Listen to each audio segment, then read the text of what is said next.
Hi everyone, and welcome to today's webinar. My name is Steph Beckwith and I'm a Senior Research Officer at the Australian Institute of Family Studies, working in the Evidence and Evaluation Support team. I'd like to start today by acknowledging the Wurundjeri Woi-wurrung and Bunurong people of the Kulin Nations, who are the traditional owners of the lands in Melbourne, where I'm speaking to you from. The particular part of Melbourne that I'm in belonged to the Marranbullock clan, who are part of the Woi-wurrung. I also pay my respects to the traditional owners of country throughout Australia and recognise their continuing connection to lands and waters. I pay my respects to Aboriginal and Torres Strait Islander cultures and to elders past and present. So today's webinar is part of a series designed to share examples of evaluative practice occurring within Australian child and family service contexts and ideas for collecting and using evidence.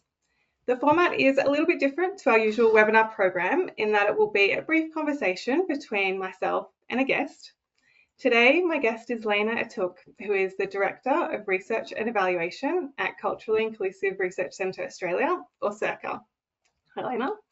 And today we're going to be discussing culturally inclusive evaluation. Before we dive into our discussion, I do have a little bit of housekeeping to cover. So first of all, this webinar is being pre-recorded. So because it's not live, there won't be a Q&A aspect. For those of you who require captions, please watch the webinar via the aifs website. You'll find a link to that in the chat. And a full transcript of the webinar is also going to be available. Of course, this is a big topic that we're covering today and we can't cover everything. So if you have some unanswered questions at the end of this, the handouts on our website are probably a good place to start. There's also going to be a short feedback survey that will open at the end of the webinar, and we'd really appreciate you just taking a minute to complete that survey. It gives us some really good information about how we can improve our webinar program. So we might jump into our topic today. Today, our webinar is going to discuss culturally inclusive evaluation and CIRCA's approach to culturally grounded in culture and in language evaluation. We at aifs often hear from practitioners that they really want to be doing work that's culturally inclusive and they see the importance of it, but they don't always know where to start. And I heard you speak, Lena, at the Australian Evaluation Society conference last year about CIRCA's approach to culturally inclusive evaluation. And I thought you had some really practical ways that people can try and apply these practices to their work. So we thought it would be really great to invite you along to one of our webinars to chat further about the work that you do. So to start us off, Lena, maybe you could tell me a little bit more about yourself and your evaluation experience. Yeah, excellent. Thanks so much, Steph, and thanks so much for the opportunity to speak with you today and talk to AIFS folks. Really appreciate it. I'm also dialing in from the land of the Gadigal people of the Eora Nation. I'd like to pay my respects to their elders, past and present, and recognize this land was never ceded. Therefore, it always was and always will be Aboriginal land. Yeah, as you can probably tell from my accent, I'm not from Australia originally. I'm from the US originally. And so my evaluation experience has spanned Australia as well as the US context, which is a great opportunity for me. I've been in evaluation for 19 years. Started off as a sociologist. I'm trained as a sociologist. And I started working at Oregon State University. And as many evaluators do, we kind of just fall into evaluation. That's what I did. I was doing applied sociology and had an opportunity to start doing some evaluation of a rural leadership development program in the US, particularly in Oregon. And that's how I fell into it. And it was a multi-year evaluation. And then along that journey, I did other evaluations and then moved to Australia almost 9 years ago. And in Australia, I've been doing outcomes measurement evaluation, working for a nonprofit, doing evaluation of government programs and policies and things like that. So really kind of been all over the place in terms of evaluation. Yeah. Awesome. Yeah, it sounds like some great experiences that you've had. And I understand that now you're working at CIRCA and you've been really focusing on doing culturally inclusive evaluation at CIRCA. Would you be able to kind of share a little bit more about the work that you do at CIRCA? Yeah, absolutely, absolutely. So yeah, so as you said, of course, CIRCA stands for the Culturally Inclusive Research Centre Australia. We used to be known as the Cultural and Indigenous Research Centre Australia, but we changed our name last year to really recognize the inclusivity that our approach really can offer to many cultural groups. But because of our name and who we are, culture is like a really, really important part of what we do. And so all of our research and evaluation is culturally grounded. So that means we do all of our data collection in culture and in language, really to make sure that we're inclusive of some of the people who have the most to gain from social programs and initiatives. And the way we deploy that cultural grounding is really thinking about culture at every phase and every stage of the evaluation effort or endeavor. So when we're thinking about design of an evaluation, we're thinking about culture and the cultural considerations of people. When we're thinking about how we're going to recruit participants, we also bring cultural considerations to bear. And then, of course, in how we collect the data, the questions that we're asking, the way that we're asking the questions, the context in which we're asking those questions, we think about culture and the needs of participants from diverse backgrounds. And then finally, in analysis and reporting, we're also thinking about how are we presenting the results in a way that's empowering to cultural communities, not playing into stereotypes, and really being open and frank about structural conditions that different marginalized communities face all the time. And Yeah. it's just been such an honor to be able to work at CIRCA, where I'm able to bring my sociological expertise, but then also bring myself to this because of my own Yeah. cultural background. Yeah, it's really amazing. Yeah. Yeah. Oh, wonderful. Yeah, it sounds like some really great work that you're doing there, and it's great that at Circa you're able to kind of have that really clear focus on culturally inclusive practice. Yeah. Yeah. Yeah, thank you for sharing. Mhm. I wonder if maybe you'd be able to kind of share with us an example of some work you've done to kind of help us, yeah, to kind of understand a little bit more about how you really apply some of the practices yeah, the principles that Yeah. you work on at Circle. Absolutely, absolutely. Yeah, so we've done many evaluations over. So I've been at Circa for just over 5.5 years, and I've worked on 19 evaluations at Circa in that time frame, which is Yeah, well, crazy. that's a lot. Um, Yeah. um, but what that's meant is that I've been able to get this really, really rich sort of experience and sort of how we use our methodology and what that looks like. And so, just one Mm, example is we did an evaluation of a service program implemented by New South Wales Department of Communities and Justice, or DCJ, and it was really yeah. focused on child and family well-being. So it was called Brighter Futures, Voices and Choices. That was the name of the program. And so what we did, and the program itself was a voluntary targeted intervention to families where concerns of risk of significant harm had been raised. And so the Voices and Choices element of the Brighter Futures program, it was a trial to really try to see how the Brighter Futures program could be adapted to make interaction with families a little bit more proactive, to really work Mhm. with families to plan decision making and really sit alongside them and work alongside them to improve the family. So really Yeah. was trying to be proactive with families. And so we, CIRCA, worked with the Center for Evidence and Implementation on this evaluation of this trial program. And so what Yeah. we did is we did an implementation evaluation as well as an outcome evaluation. With the implementation is we want to see how the trial was rolling out. And then with the outcome evaluation, we'll understand the impact of the program on parents as well as the children. And so CIRCA's role was really focused on the client's experiences, the parents' experiences. They were the ones getting the direct support from the service provider. And so we wanted to look at how satisfied they were with the support they received, the relationships with caseworkers, whether the Mhm. services they got offered were offered in a culturally appropriate way. And that's another thing that we always make sure that we're very cognizant of because we bring that cultural focus. If Mm, we're not asking the question of is the program culturally appropriate, then we're already missing the mark. We're already behind behind the yeah. eight ball in terms of that cultural Mm, consideration. So we did 36 interviews with parents who were recipients of this program in yeah. metro, regional, and remote New South Wales. And so we did interviews with Aboriginal and Torres Strait Islander parents from culturally and linguistically diverse backgrounds, and then also parents from more mainstream backgrounds as well.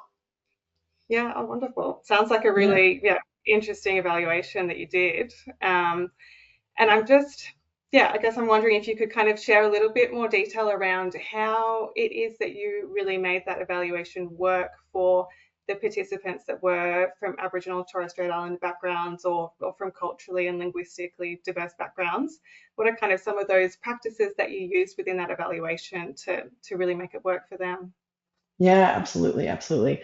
Well, we at CIRCA, we've got kind of a bit of a checklist sort of process that we can go through. And, Mhm. of course, as I said before, we're thinking about evaluation, all the phases of evaluation, those big aspects of evaluation where we're bringing culture to bear. And so what we Yeah, kind of do is we have some considerations that we ask at each of those phases. And so it's a bit of a checklist. So we've got like about 8 items on this checklist, and it's very much still a work in progress. But those 8 items cover things like the first thing is, of course, recognizing that people from diverse backgrounds are going to be included, or that they should be included in the evaluation, and that they actually need to be accommodated. The second item is around considering and minimizing risk to individuals. The third is around considering and minimizing risk to cultural communities. The yeah, fourth is around using culturally appropriate data collection methods, and making sure that they are actually appropriate. The fifth is considering and working around cultural timings, events, calendars of sort of activities, as we're headed into Ramadan, right? This is a yeah, period of time where we need to absolutely. be very conscious of folks from Muslim backgrounds participating in research and evaluation. Yeah, We also think about the question style that we're using, making sure that it's culturally appropriate, that we're not reinforcing stereotypes, and that we're yeah, using culturally appropriate terminology. And so for this particular evaluation, at the start, we thought through those checklist items. We think about the recognition piece. So fortunately for this particular evaluation, the request for proposal that came through, the client had already done some homework, and recognized that Aboriginal and Torres Strait Islander kids and families made up about 30% of their clients. So already yeah, they knew, right? Which is great. We're not yeah, always in that position, but it's always yeah, great when the yeah. client That's good. recognizes that. Right?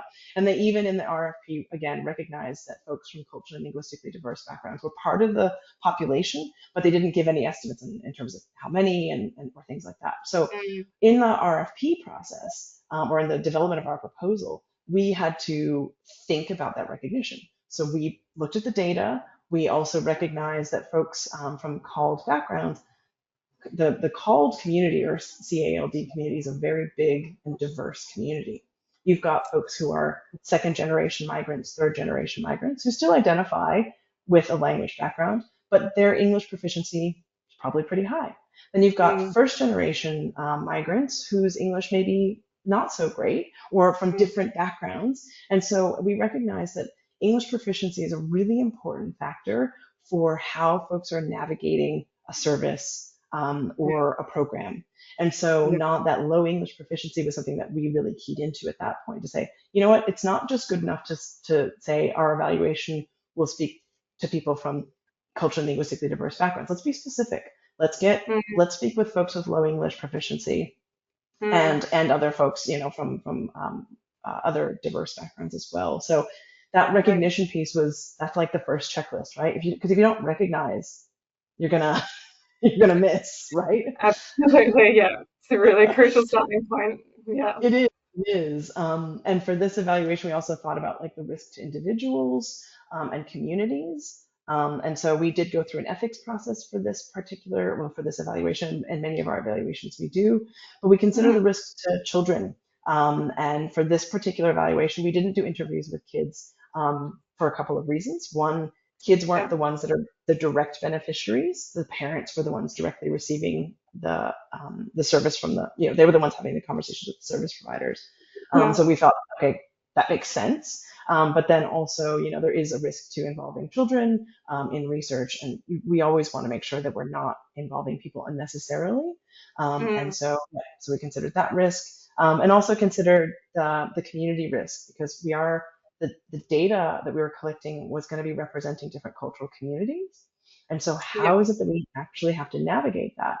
Well, for Aboriginal and Torres Strait Islander evaluations and research, it's really important to get Aboriginal community consent to participate. It's not just about individual consent, it's about the community's consent. And so we Yeah. had to navigate that, and we navigate that for other evaluations as well. And can And you I have to ask you think about, how you go yeah, about doing that? Sorry, just to yeah, jump in, how do absolutely. you No, go no, about totally.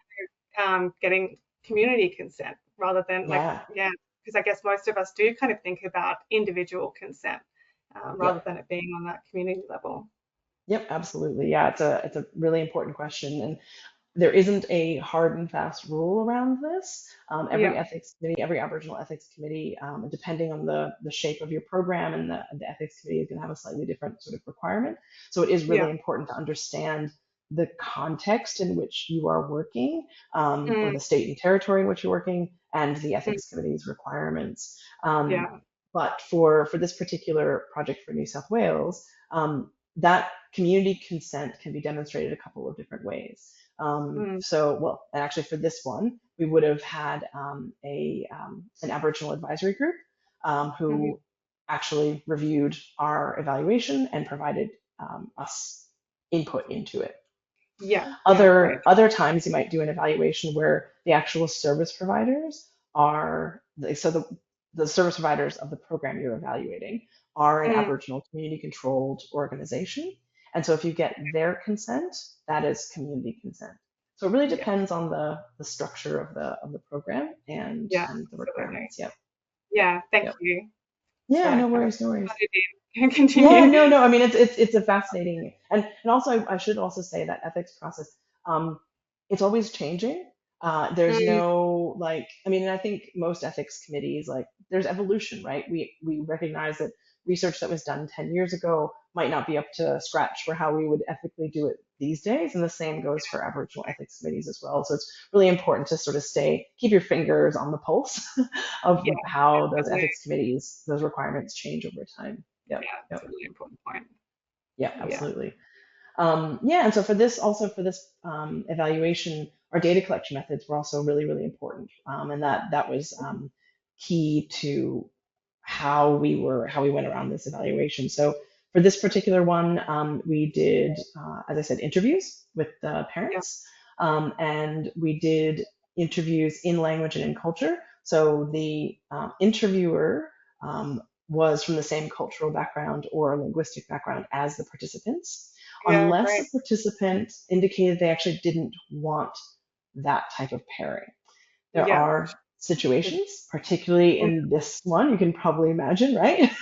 yeah, We're dealing with absolutely. vulnerable families who've been Yeah, flagged for risk of harm to children. And so mm, there are small communities, small ethnic communities that, even though, of course, we guarantee confidentiality, there's still a little bit yeah, of concern around, if I bring this up with someone from my same cultural background, there's still a little bit of a worry that, that might get out, even though, of course, we're confidential and nothing is disclosed, but there's still a little bit of that risk, that participants perceive. And so to mitigate yeah, that, we gave participants the choice, when we screened them, and when we sort of started recruiting them. Would you like to be interviewed by someone from your cultural background, or would you prefer not to be? And then they were able to nominate that. that's a really Um, important point to kind of give that choice yeah. to people. Just kind of assume that they will definitely want someone who speaks their language. Yeah, Exactly, exactly. Yep, yep. And that choice piece is also really, really important, to us at Circa. We really try to meet folks where they are. mm, And but what I mean by that is like physical.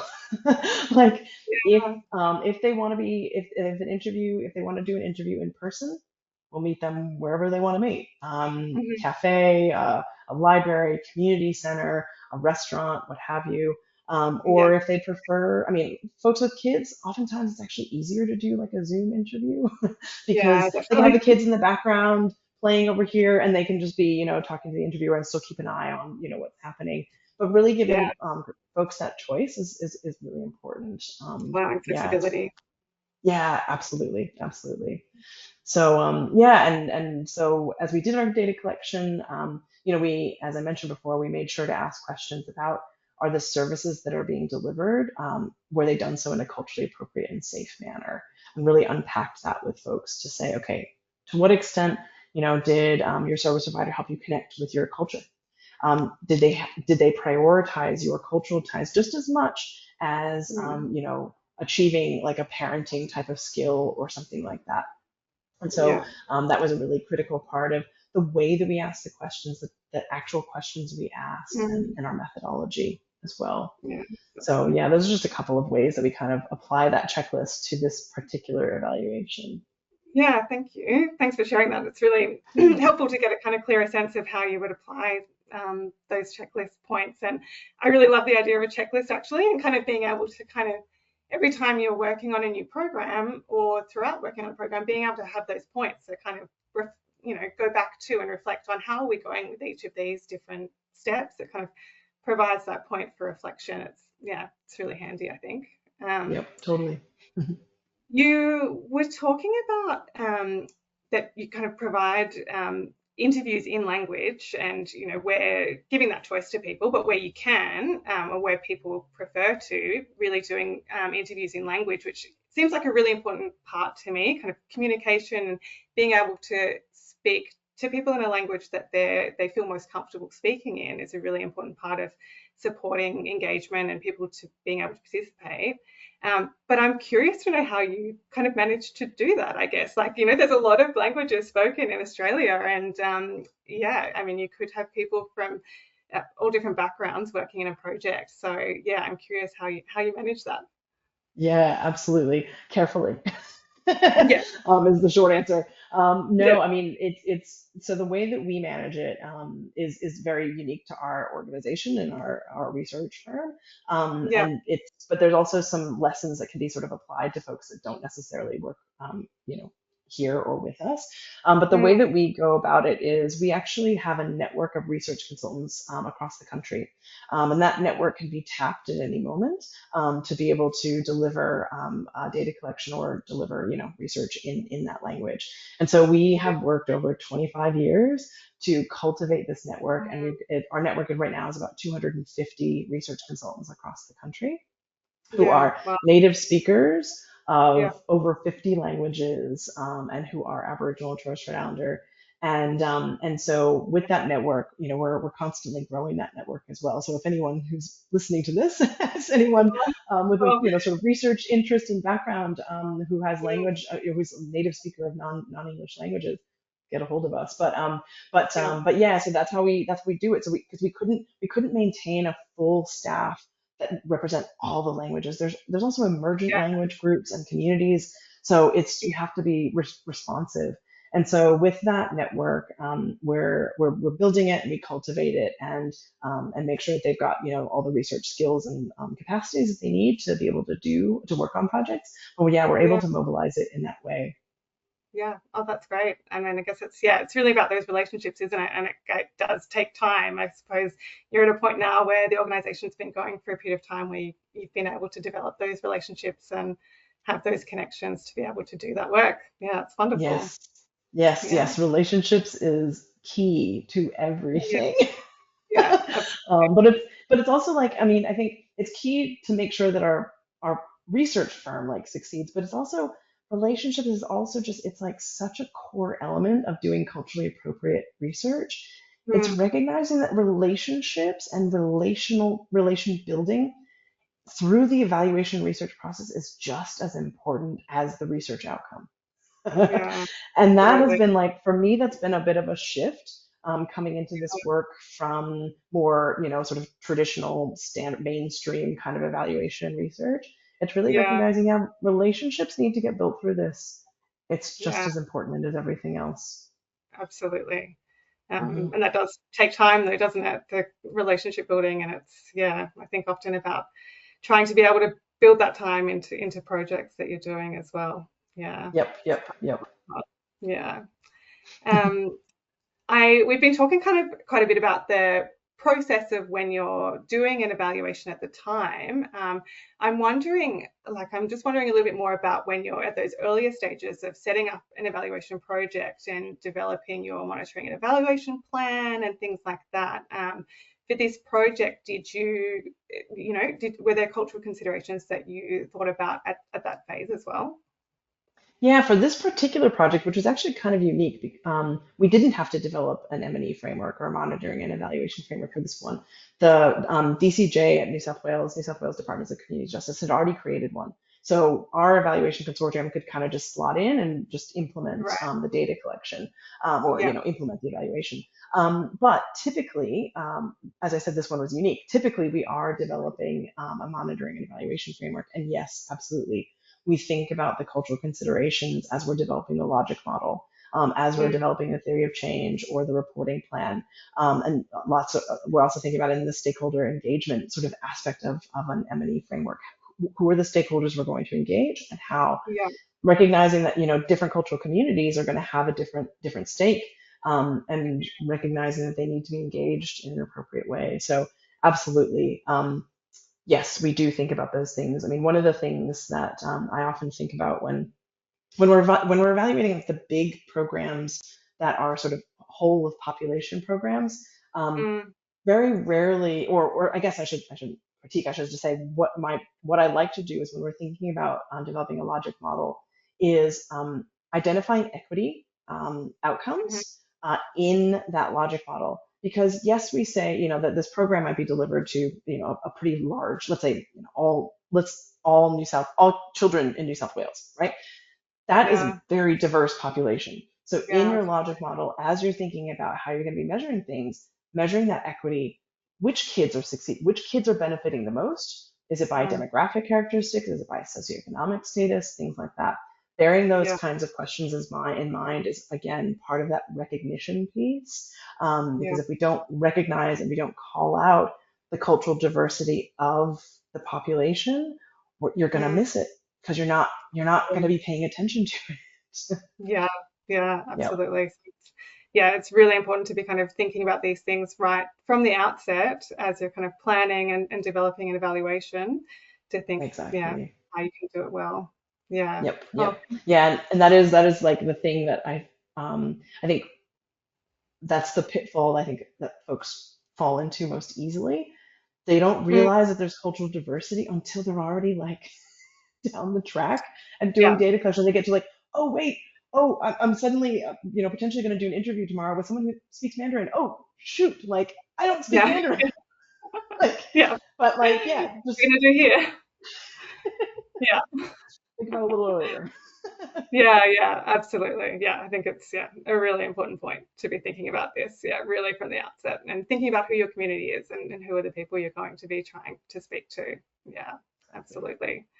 Yep. Oh, thank you, Lena. I think we're kind of starting to run out of time, getting close to our 30 minutes. But it's been so interesting to hear about your work, and I think it's a really important conversation to be having about culturally inclusive practice, and one that I think should be ongoing. So I'm really grateful that we've had the chance to have you here to have a chat with us today. Thank you so much. You've kind of given me some things to reflect on as well in my work.